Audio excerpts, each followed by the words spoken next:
Bulletin का आगाज अहम खबर के साथ। निगरान हुकूमत का महंगाई में पिसे आवाम को एक और झटका। पेट्रोल फी लीटर 26 रुपए 2 पैसे महंगा, नई कीमत 331 रुपए 38 पैसे। हाई स्पीड डीजल फी लीटर 17 रुपए 34 पैसे महंगा हुआ, नई कीमत 329 रुपए 18 पैसे हो गई है। आवाम पर पेट्रोल बम गिरा दिया गया है। निगरान हुकूमत का महंगाई में पिसे आवाम को एक और झटका। पेट्रोलियम मसनूआत की कीमतों में इजाफा कर दिया गया है।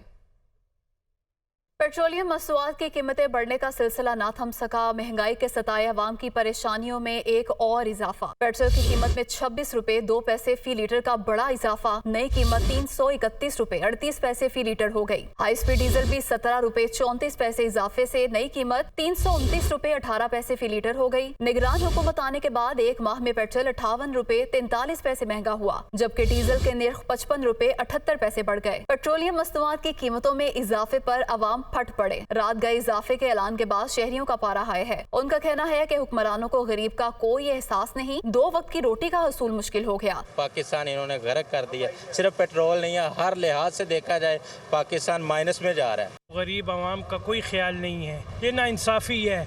ऑलरेडी जो माहौल चल रहा है कि इतनी महंगाई हो चुकी है, मुश्किल से गुजारा हो रहा है। यकीन करो हर बंदा परेशान है। गवर्नमेंट गरीब आवाम का कुछ सोचती नहीं। पेट्रोल का बम गिराते हैं आवाम के ऊपर, तो इससे अच्छा है कि इनके पास जो एटम बम पड़ा हुआ है वो आवाम के ऊपर गिरा दे, एक ही दिन के बाद खत्म हो जाएगी। फिर पेट्रोलियम मसनूआत की कीमतों में होश रुबा इजाफे से आवाम परेशान है। उन्होंने हुकूमत से इजाफा वापस लेने का मुतालबा किया है। पेट्रोलियम मसनूआत की कीमतों में इजाफा। ट्रांसपोर्टर्स ने किराए बढ़ा दिए हैं। ट्रांसपोर्टर्स ने 15 से 20% तक किरायों में इजाफा कर दिया है। लाहौर से दूसरे शहरों के किरायों में 400 रुपए तक का इजाफा कर दिया गया है। ट्रेनों के किरायों में भी 5 से 10% तक इजाफे का इम्कान है। तो ट्रांसपोर्टर्स ने किराए बढ़ा दिए हैं। ट्रांसपोर्टर्स ने 15 से 20% तक किरायों में इजाफा किया है।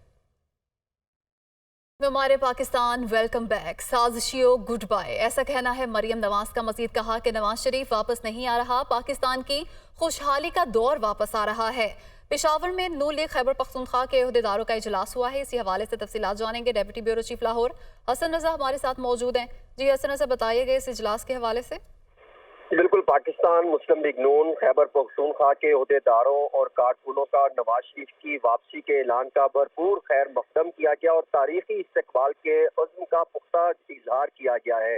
पार्टी रहनुमाओं और कारकुनों की नवाज शरीफ के हक में भरपूर जज्बाती तकारीर की गई। शुरा ने खिताब किया कि नवाज शरीफ की वापसी दहशत गर्दी, मुआशी बदहाली और महंगाई के खिलाफ ऐलान जंग है। नवाज शरीफ पाकिस्तान की अवाम के मोहसिन है, अपने कायद को खुशामदीद कहना हमारा फर्ज है।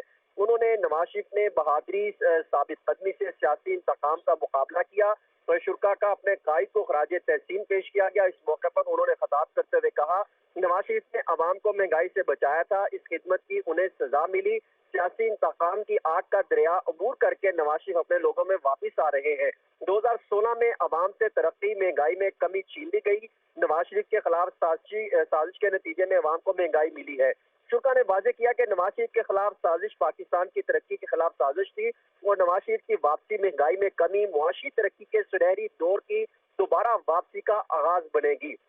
शुरा ने यह भी वाजे किया कि 10 साल जो है कठपुतली की खैबर पख्तूनख्वा में मुसल्लत हुकूमत ने सिर्फ लूट मार की और नवाज शरीफ ने खैबर पख्तूनख्वा की ख्वाजों तारीख के सबसे बड़े तरक्याती मनसूबे दिए। नवाज शरीफ को मौजूदा बहरानों से निकाल सकते हैं और नवाज शरीफ ही मुल्क को मौजूदा बहरानों से निकाल सकते हैं। बहुत शुक्रिया हसन रजा। पीपल्स पार्टी के रहनुमा फैसल करीम कुंडी का कहना है कि इलेक्शन कमीशन इंतखाबात का शेड्यूल देने से क्यों कतरा रहा है। इलेक्शन के लिए आखिरी हद तक जाएंगे। कुछ पार्टियां बैसाखियों का सहारा ढूंढती रहती हैं।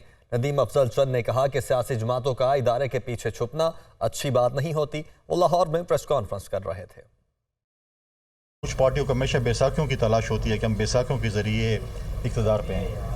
हम इलेक्शन लड़े हैं, हम अपोजिशन में भी बैठे, हमने इलेक्शन जीते भी हैं, हम इलेक्शन हारे भी हैं, हम इलेक्शन हरवाए भी किया है, हम अपोजिशन में भी बैठे हैं, हम हुकूमत में भी बैठे हैं, लेकिन कभी हमने बैसाखियों का सहारा नहीं लिया।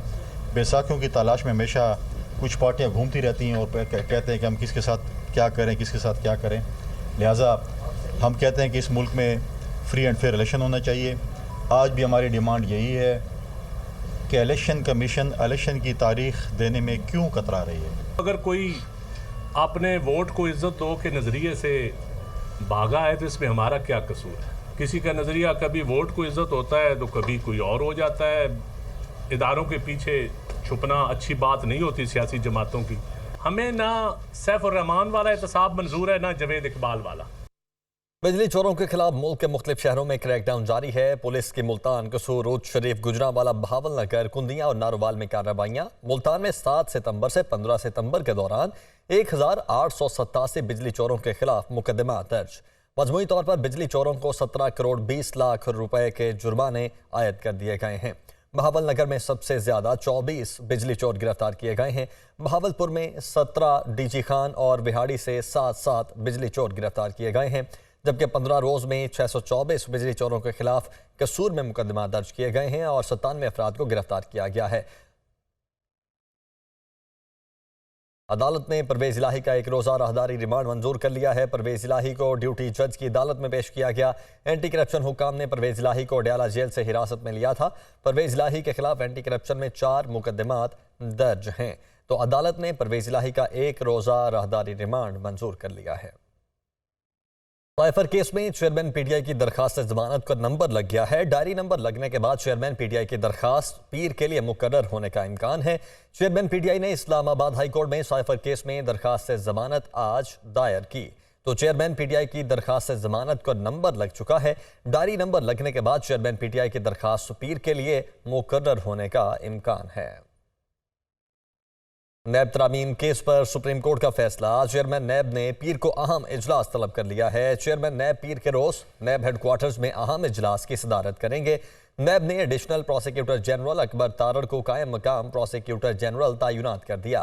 प्रोसिक्यूटर जनरल नैब असगर हैदर के मुस्ताफी होने के बाद ये ओहदा खाली हुआ था।